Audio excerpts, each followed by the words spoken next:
काम करो ऐसा कि पहचान बन जाए, काम करो ऐसा कि पहचान बन जाए, हर कदम चलो ऐसा कि निशान बन जाए, हर कदम चलो ऐसा कि निशान बन जाए। अरे ये ज़िंदगी तो काट लेता हर कोई दोस्तों, ज़िंदगी जियो का इस कदर कि मिसाल बन जाए, मिसाल बन जाए। नमस्कार मित्रों, मैं हूं राजेश मौर्य। स्वागत है आपके polytechnic channel selection with Rajesh channel में। देखिए, ये आपके सामने टॉप 10 फिजिक्स के जो इतने क्वेश्चन पूछे गए अभी तक, वो क्वेश्चन है या पूछे जाने वाले हैं। यानी आपको यहाँ पर क्या है, एक्सपेक्टेड क्वेश्चन तथा जो प्रीवियस ईयर में पूछे गए हैं तथा उनको मैं लेकर आपके सामने आया हूं। तो आप पेशेंस के साथ में इस वीडियो को देखते रहिए। टॉप 10 क्वेश्चन, हाँ भैया टॉप 10 क्वेश्चन आप लोगों के सामने मैं देने वाला हूं। तो चलिए भैया, पहला क्वेश्चन देरी ना करते हुए आपके सामने आ रहा है, इसे क्या है आप करिए। देखिए पहला क्वेश्चन क्या कह रहा है हमारा, कार्य का मात्रक, कार्य का मात्रक पूछे या ऊर्जा का मात्रक पूछे, दोनों का मात्रक यूनिट क्या होता है, समान होता है।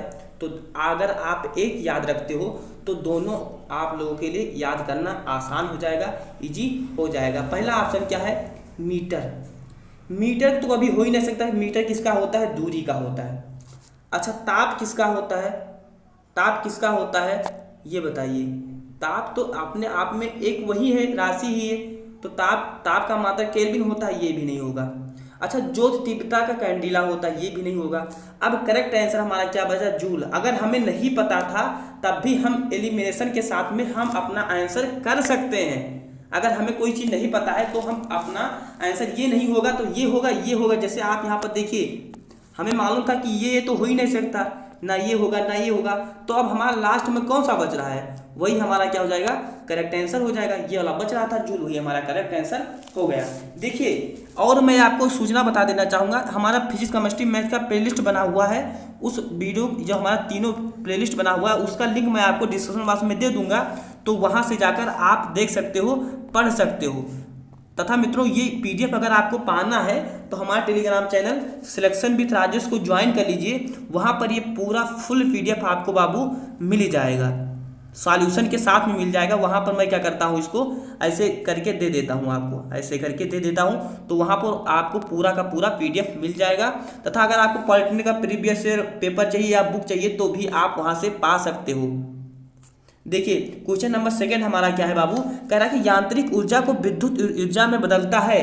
यानी कि जो हमारा mechanical energy convert to electric energy, mechanical energy को यांत्रिक का इंग्लिश होता है मैकेनिकल होता है, और विद्युत का होता है इलेक्ट्रिकल होता है। यानी कि mechanical energy convert to electric energy, यांत्रिक ऊर्जा को विद्युत ऊर्जा में कौन बदलता है।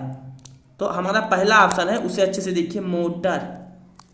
अच्छा, आपके घर में मोटर लगा होगा तो आपने देखा होगा। सेल तो आप जानते होंगे, सेल क्या होता है, आपके फोन, आपके मोबाइल में बैटरी लगी उसी को सेल कहते हैं, या टॉर्च में लगा होता था वो। बल्ब तो आपके घर में जल रहा है, वो तो आप जानते होंगे। डायनमो और मोटर में थोड़ा सा आपको कन्फ्यूजन होगा, डायनमो और मोटर में।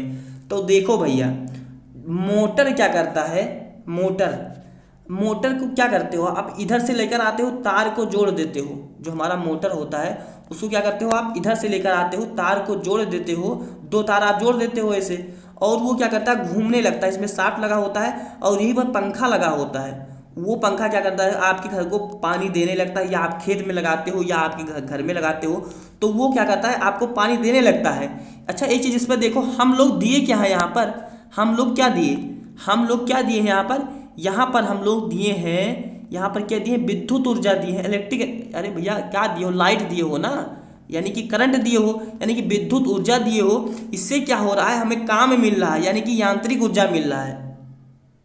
लेकिन यहाँ पर क्या है, यांत्रिक ऊर्जा को विद्युत ऊर्जा में कौन बदलता है। देखो, इसका जो करेक्ट आंसर होगा वो डायनमो होगा, इसका जो करेक्ट आंसर होगा वो डायनमो होगा। डायनमो आपका, आपने जनरेटर देखा होगा, आपके घर में शादी विवाह में जनरेटर लगता है, आपने उसको तो देखा है। तो जनरेटर क्या करता है, ऐसे जनरेटर होता है और उसको घुमाता है, यहाँ पर लगा होता है डायनमो, और वो आपको क्या करता है, इलेक्ट्रिक सप्लाई देता है, आपको करंट देता है। तो इसका सबसे बढ़िया एग्जाम्पल डायनमो का, जो आपके जनरेटर में आगे रखा होता है, ऐसे गोल गोल करके आगे रखा होता है बॉक्स टाइप का, उसी को हम लोग क्या है, डायनमो बोल देते हैं। तो करता क्या है, वो हम यहाँ पर तेल छोड़ते हैं, जनरेटर को स्टार्ट करते हैं, खट खट खट खट, और वो क्या करता है, हमें विद्युत ऊर्जा देने लगता है। तो इससे पता चलता है कि यांत्रिक ऊर्जा को विद्युत ऊर्जा में कौन बदलता है, तो डायनेमो बदलता है। नेक्स्ट क्वेश्चन है, इससे क्या है आप साथ होकर बताइए। क्वेश्चन नंबर हमारा क्या है 3 है। कह रहा है कि विद्युत ऊर्जा को यांत्रिक ऊर्जा में कौन बदलता है। किसको आप जब किस चीज को लाइट देते हो, किसको लाइट देते हो, वो आपको क्या है पानी दे देता है। तो कहोगे भैया मोटर को हम लोग लाइट देते हैं तो वो हमें क्या करता है, पानी देता है, यानी कि यांत्रिक ऊर्जा देता है। यांत्रिक ऊर्जा का मतलब होता है जैसे आप नल चलाते हो, जो चीज़ अपने हाथ से करो वो चीज़ आपका समझिए यांत्रिक ऊर्जा हो गया। तो ये देखिए इधर आप क्या है इसको लाइट देते हो, करंट देते हो, इधर क्या करता है आपको ये यांत्रिक ऊर्जा प्रदान करता है। तो इसका जो करेक्ट आंसर हो जाएगा वो क्या हो जाएगा, मोटर हो जाएगा। मैंने दोनों चीज, मोटर डायनेमो में अंतर होता है। जो मोटर होता है उससे आप लाइट देते हो वो आपको पानी देता है, यानी कि विद्युत ऊर्जा देने पर यांत्रिक ऊर्जा देता है। लेकिन जो डायनेमो होता है वो आप क्या उसको क्या देते हो, यांत्रिक ऊर्जा देते हो, तब वो विद्युत ऊर्जा देता है। अब आपका डाउट क्लियर हो गया होगा।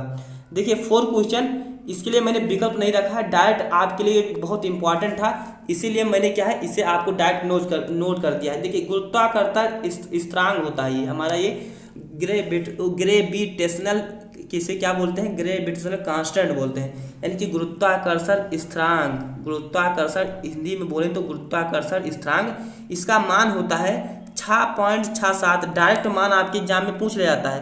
6.67 गुणे 10 के पावर -11 न्यूटन मीटर। यूनिट को आपको ध्यान में रखना है, न्यूटन मीटर स्क्वायर पर किलोग्राम स्क्वायर। न्यूटन आपको जो इसका यूनिट है बिल्कुल ध्यान रखना है।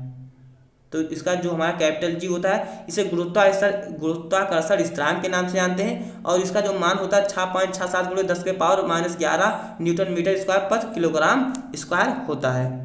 तो आपके सामने 5वां क्वेश्चन आ रहा है, इसे भी आप सॉल्व कीजिए। गुरुत्वीय त्वरण या बल का मान होगा, जो हमारा गुरुत्वीय त्वरण स्मॉल जी का मान क्या होगा, आप लोग बताइए। गुरुत्वीय त्वरण स्मॉल जी का मान क्या होगा, जो हम लोग लिखते हैं, आप लोग एग्जाम दिए होंगे कक्षा 9वीं 10वीं का, तो आपको मिला होगा गुरुत्वीय त्वरण बल का मान क्या होगा, जो हमारा स्मॉल जी होता है उसका मान क्या होगा। तो मैं बता देना चाहूँगा, इसका होता है 9.8 मीटर प्रति सेकंड स्क्वायर। जो त्वरण का होता है इसे गुरुत्वीय त्वरण के नाम से भी हम लोग जानते हैं, या हम गुरुत्वीय मान या गुरुत्वीय त्वरण के नाम से या गुरुत्वीय बल के नाम से हम लोग इसे जानते हैं। इसका जो करेक्ट आंसर होगा वो 9.8 होगा, और इसकी जो यूनिट होती है वो मीटर प्रति सेकंड होती है। मैंने यहाँ पर नोट कर दिया है, तो इसे आप नोट कर लीजिए। कभी कभी यूनिट में कंफ्यूज दे देता है, आपको विकल्प देगा उसमें यूनिट का चेंज रहेगा, कहीं मीटर पर सेकंड दे देगा, कहीं मीटर दे देगा। तो आपको नंबर के साथ में आपको यूनिट भी ध्यान में रखना है। चलिए इसी तरह से हमारा नेक्स्ट क्वेश्चन नंबर हुआ, कह रहा है क्वेश्चन नंबर 6वां, ये क्या है, स्केप वेलोसिटी, इंग्लिश में बोलते हैं स्केप वेलोसिटी, पलायन वेग। जब आप पॉलिटेक्निक फर्स्ट ईयर में जाओगे तो फिजिक्स में आपको पलायन वेग पढ़ना पड़ेगा, और वहाँ पर भी पलायन वेग आता है।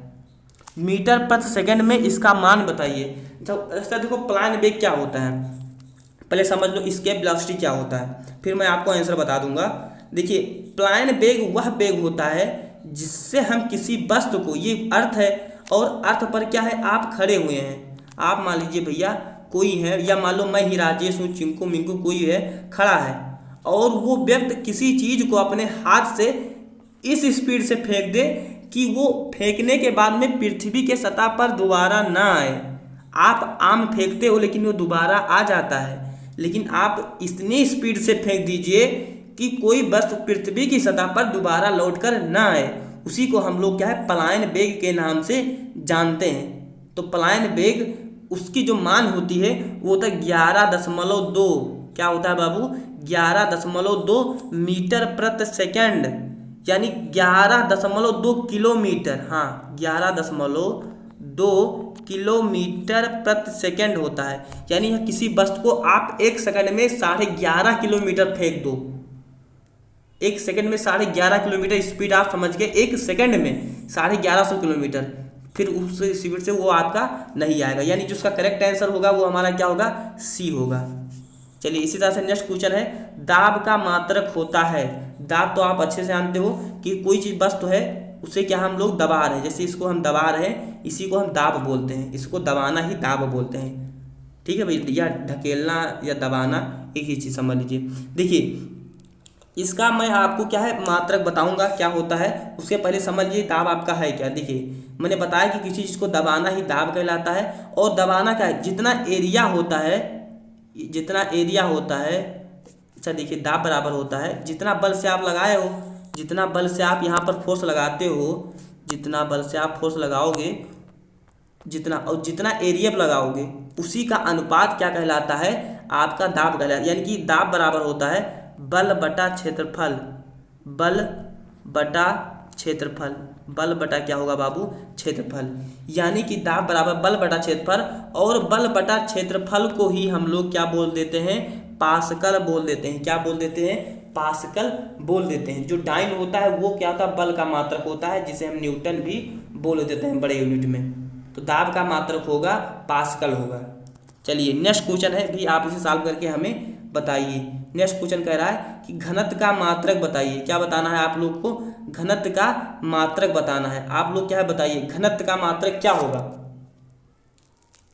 घनत्व का मात्रक क्या होगा, आप लोग जल्दी कमेंट करके हमें बताइए। देखो घनत्व बराबर होता क्या है, पहले आप यूनिट को समझिए, फिर अच्छे से आप क्या है समझ जाओगे। पहले क्या है अच्छे से आप यूनिट को समझिए, फिर इन सब चीज़ों को आप अच्छे से समझ जाओगे भैया। तो घनत्व बराबर होता है, देखिए घनत्व बराबर होता है द्रव्यमान। घनत्व बराबर क्या होता है, द्रव्यमान। मैं आपको कंसेप्चुअली हर चीज़ बताता हूँ, आपको रटना तो है ही है, लेकिन उसके साथ में अगर आप कंसेप्ट समझे रहोगे तो आपको रटने की जरूरत नहीं पड़ेगी। तो देखिए जो हमारा घनत्व बराबर होता है द्रव्यमान बटा आयतन होता है, द्रव्यमान बटा क्या होता है, आयतन होता है। अच्छा अब हमें इसका क्या निकालना है, यूनिट निकालना है। हमको भी नहीं पता तो मैं कैसे निकालूंगा। द्रव्यमान को हम लोग क्या लिखते हैं, किलोग्राम लिखते हैं, केजी लिखते हैं, किलोग्राम लिख लिए। और आयतन, आयतन बराबर तो लंबाई गुणे चौड़ाई गुणे ऊंचाई, यानी कि मीटर मीटर मीटर, यानी कि 3 बार मीटर, तो मीटर का क्यूब, मीटर का क्यूब। और जब इसी चीज़ को क्या है हम लोग, यहाँ पर गलती हो गया है, यहाँ पर सिर्फ क्यूब होना चाहिए, क्योंकि बटे में अगर रहेगा तो क्यूब रहेगा, अगर ऊपर लेकर आएंगे तो इनवर्स होता है। किलोग्राम मीटर प्रति क्यूब, वही आपका क्या हो जाएगा, करेक्ट आंसर हो जाएगा। तो देखिए ये आपका जो घनत्व का मात्रक होगा वो क्या होगा, किलोग्राम, किलोग्राम मीटर प्रति क्यूब। देखिए किलोग्राम प्रति मीटर क्यूब, ये आपका क्या हो जाएगा, करेक्ट आंसर हो जाएगा। क्वेश्चन नंबर 9 है, क्वेश्चन नंबर 9 है। इसे क्या है आप हमें कमेंट बॉक्स में कमेंट करके बताइएगा कि जो हम जब मैं छोटा था पढ़ता था तो घर में क्या होता था, एक ढिबरी होती थी, घर में एक ढिबरी होती थी, ऐसे उसमें क्या होता था, लैंप लगा होता था, ऐसे ऊपर की तरफ ऐसे लैंप लगा होता था, और ये क्या है जलता रहता था, ऐसे ऐसे ऐसे ऐसे क्या होता था, जलता रहता था बाबू। तो ये किसके कारण जलता था, मैं भी नहीं समझ पाता था कि जो तेल है, हर चीज़ें ऊपर से नीचे आती हैं, तो तेल ऊपर कैसे पहुंच जाता है, तो इसका क्या कारण है, यानी कि मिट्टी का तेल ऊपर की ओर चढ़ने का कारण क्या है, जो हमारा लैंप होता है, लैंप में मिट्टी का तेल जो होता है वो ऊपर क्यों चढ़ता है, तो इसका कपड़े के कारण या केशुकात के कारण या दोनों के कारण या डी, कौन सा होगा।